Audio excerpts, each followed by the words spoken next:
wonder if I'm getting too old to learn how to surf. Maybe that could be a bucket list item. I better get to it before I get too much older, right? I don't know if that'll ever happen. Watching the waves crash is as mesmerizing as sitting around watching a campfire. You know, no two flames are exactly the same. No two waves crash exactly the same. I've gained a new appreciation for the beach. I was just never a beach type of person.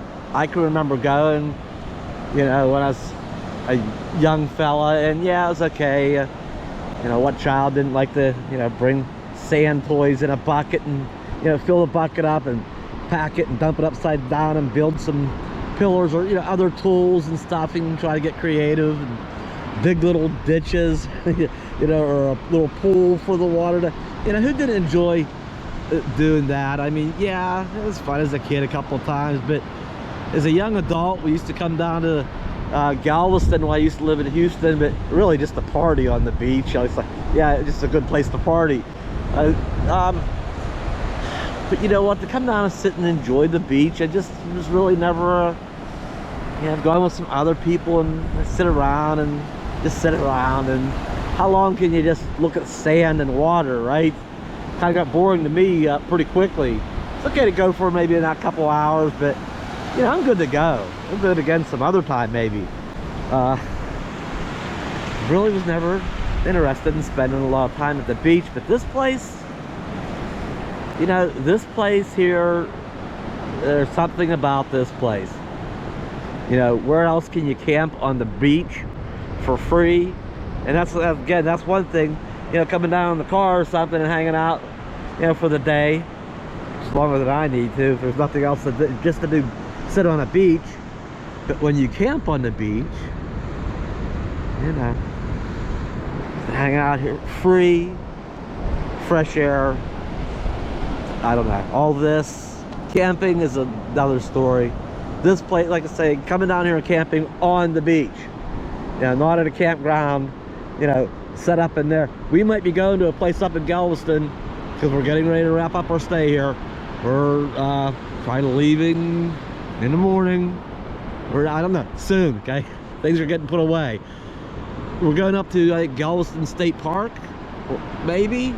And it's kind of along the beach, but it would be like on the other side of those dunes. It's you know, it's like a state park, and they're set up. It's near the beach, but actually, and of course, there's a fee for that. Of course, it's not free, but to actually camp on the beach for free.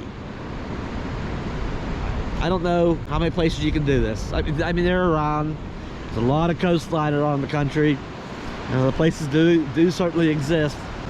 But, you know, we're going the whole way up around, you know, we're in Texas, just below Galveston a little ways. By the time we get up around all the way over to Florida, right, we'll be going to Louisiana, Mississippi, Alabama, and then the Florida Panhandle. And I know there's going to be a couple more opportunities, but I don't know. It's, man, this is like the best part of, this is just like the best part of the country. Get to the edge. Well, and this is actually, you know, the Gulf of Mexico. So it's not like it's the Atlantic coast or the Pacific coast. I don't know what it is about it. You know, in these waters, you know, what's cool is, you know, they're kind of crashing. One minute they're kind of crashing nice, you know, pretty real healthy, the wave coming over and crashing. And then a moment later, it'll seem like it calms. Like, okay, things are calming down, the winds are calming down a little bit. Then all of a sudden, a couple will start working up and crash again, and it'll cycle like that. It'll kind of calm out a little bit. And then, you know, got a nice series of them kind of going on. See, that all just calms out right over there a little bit. Then a moment later, they just start piling over again. They can sit here and watch. It's just so mesmerizing. I don't know. I think I got a new appreciation for the beach. Yeah, took a while. You know, some people it just takes a little longer. Just loving it here, though. Just loving it here.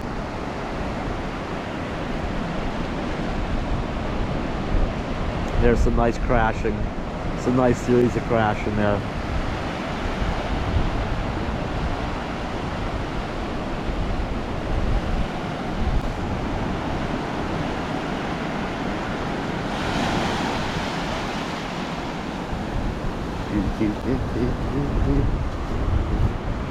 Get back there, water. Yeah, then all of a sudden you'll get a rush that comes up a lot higher than the rest of them. They'll all settle in lower, then every once in a while you get that one that comes way in. You know, it's so random. You can see where that was washed up in here. Then the next one's only come up that far. Right? Yeah, I'm kind of loving it. This is maybe my favorite boondocking spot ever. So it is time to get things wrapped up. Yeah. Notice the sun is back. You know, from the last video we had a little bit of foul weather moving that one night and a little bit the next day. Now it's back to sunny skies and warmer weather. It's light jacket weather today. Yeah, warmth is working its way back in. I think I would really like to go to a beach that has the big crashing waves, the ones that are surfable. I think I've only seen it one time, somebody actually surfing in person, you know, not on TV. And I think it was in Oregon, but it was like, you know, I mean, you didn't have to rappel off a cliff to get down to it, but, you know, it wasn't real easy access. It was just a long ways down. There was a stairway and stuff. It was doable. But I remember I had Baxter at the time, my last dog, for those of you that was my first year out on the road, had Baxter. And there were signs all, it was in Oceanside, no, it was in Oceanside, California, I think. No dogs on the beach, anywhere, up and down for miles and miles. Signs everywhere. I just wanted to set foot on the Pacific coast. And I thought, you know, if my dog's not allowed to go on anywhere on these beaches up and down for miles, I am not going either. So we just viewed it from above, and it's beautiful. Big blue ocean, same as I think I've been to the Pacific Ocean twice. I may have only been to the Atlantic Ocean once, and I live over in that part of the country. You know, some 400 miles away from it, but yeah, I think I'd like to go. You know what? I know I could probably find that there's an app for everything these days. I bet there's an app for surfing, you know, the best surfing locations in the U.S. And there's probably different times a year when conditions are more favorable. There's probably app alerts that let you know, like kind of like a 10-day forecast. They know when the conditions are going to be favorable in certain areas. I could probably find the areas to begin with, and then just watch the app, watch for an alert, like when the right weather conditions are. What if it's too late for me to? What if I'm getting too old to learn how to surf? Maybe that could be a bucket list item. I better get to it before I get too much older, right? I don't know if that'll ever happen. Sometimes those kind of thoughts and ideas scare me. I scare myself. I predict, maybe I should give my sons a heads up warning. You know, I'm gonna be I have the kind of personality, and someday when I get real old and I kind of misplace a couple of my marbles, you know, I'm gonna get this bright idea in my head and I'm gonna set off. You know, I probably shouldn't even be driving anymore at that point, you know, getting old. It's kind of, you know, and I'll set off and I'll disappear, and there'll be one of those silver alerts issued for me. And I've wandered off. Nobody knows where I went. Meanwhile, I got these visions of, I'm just out there just wandering out. I'll have to go do some grand old bucket list adventure. Yeah, there'll be a silver alert on me someday. Don't be surprised. I'm one of them. Nunu! Nunu! Hi, girl! Hi, girl! Hi, girl. How you doing? How you doing? Huh? Okay, go.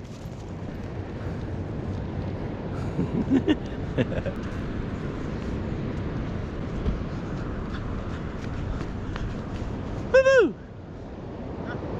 Moo-moo.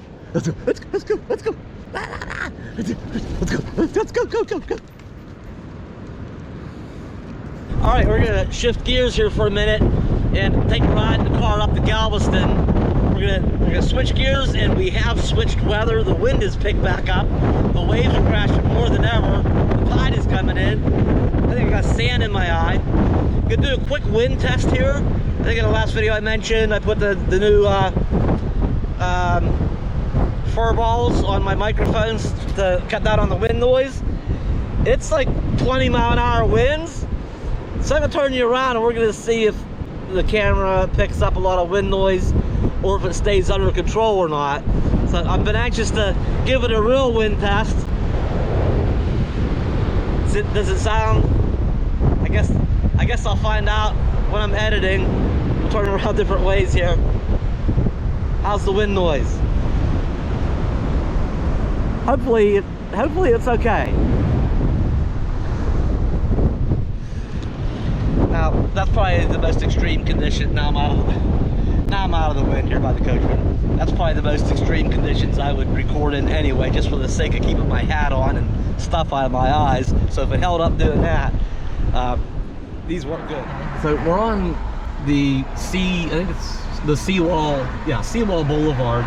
So we're just going up along the Gulf, and we've just been kind of cruising up a little bit.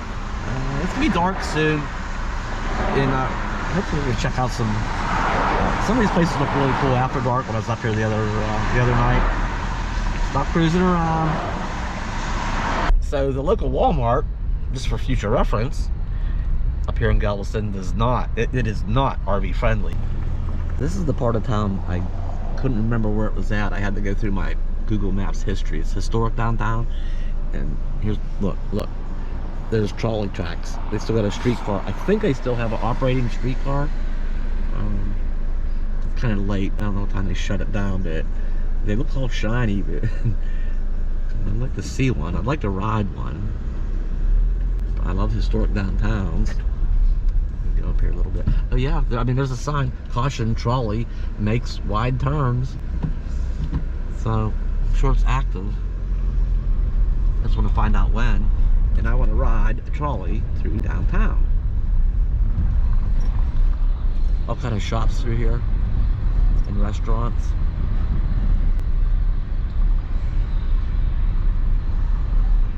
Yeah, this is the kind of stuff I really like. All the old architecture.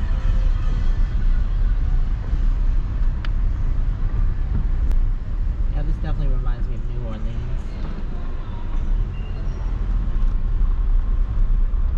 Even these upper decks they have.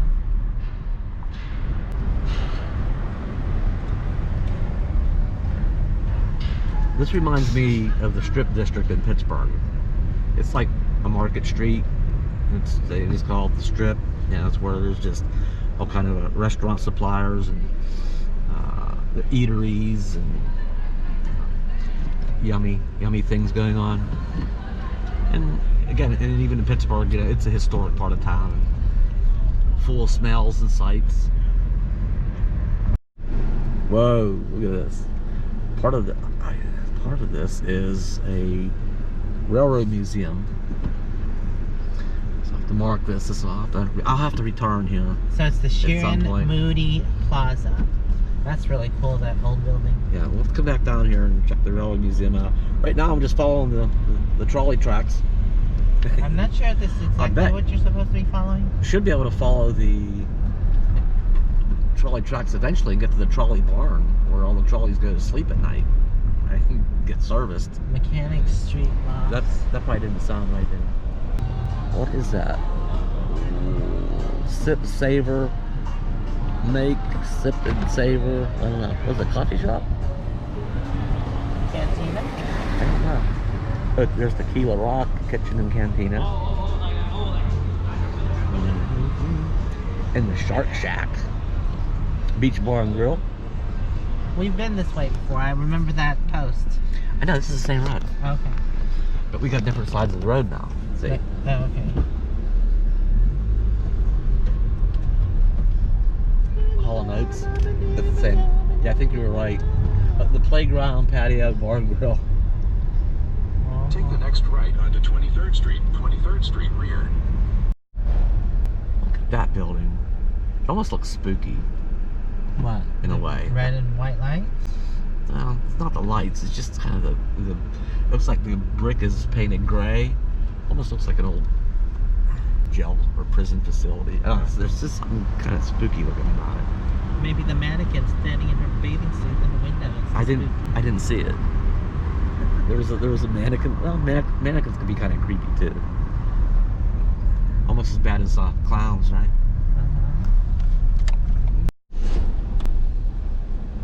Moo, it's fancy meeting you here. Are you lost? In downtown Galveston at night? Shouldn't you be home? I'm not looking at you at all. No. Mind your own damn business. Boy, it's way out there, but there's a Ferris wheel out on the end of that pier. That looks teeny That's tiny. that Pleasure Island thing. And then there's a Bubba Gump. Let's get up here a little further. But the streetcar here, this is Seawall Boulevard. You know, the golf is right out there in the dark somewhere. I can't see it. I can hear it though. But this whole pier is like an amusement park. And at the very end here they have the Bubba Gump Shrimp Company. Now that might only mean something to you Forrest Gump fans. Shrimp kebab. I would love to go in there and eat. I don't do that. I don't splurge too often, but I will probably make an exception for this place to go to Bubba Gump's and to check out the Pleasure Pier. I bet that's a good time. Oh, look, there's a boat backing in now. Most of these are shrimp boats. I think they have those big arms that come out, whatever you call those. Look, it's right here at Katie's Seafood House.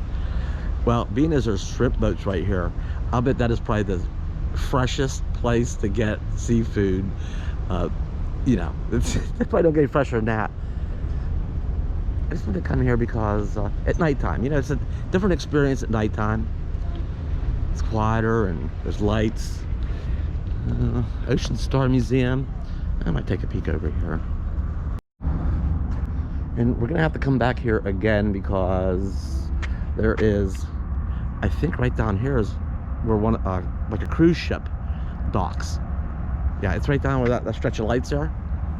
It's supposed to be, I don't know the name of the cruise line. And somewhere over here there's a boat repair place. Now this we will have to come back in the daytime, because over there I think is a World War I era battleship, one of the few remaining. It's from World War I, and then it had some upgrades and stuff. It also served in World War II, so it survived two wars. So there's not a lot of those surviving.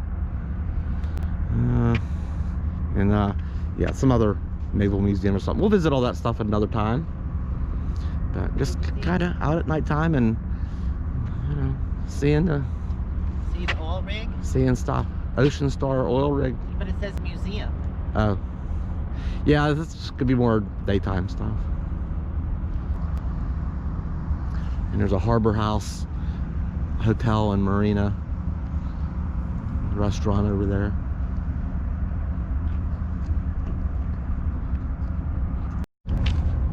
So I just noticed there's these big, like, I probably can't, yeah, it's too dark, but there's these big bumper things, got tires. It's like a big giant balloon, and it has tires all over it along here, like a big bumper for big ships. I'll bet right here is where that cruise line ship, you know, the big chains, anchors at, or ties off at. There's these chains and, you know, different ropes along the different lines to tie off at, and it's like really long. I bet right here is where the cruise ship, whenever it gets back from its trip, docks. And there's another big stretch, probably another one can go down there. So, making observations. All right, everybody, we are going to head back to camp. We decided to go ahead and get our rigs up here tomorrow, so we're gonna go back and get packed up and yep, get up to Galveston, spend some more time up here for a while. So thanks for coming along and hanging out with us today, and we'll see you again soon.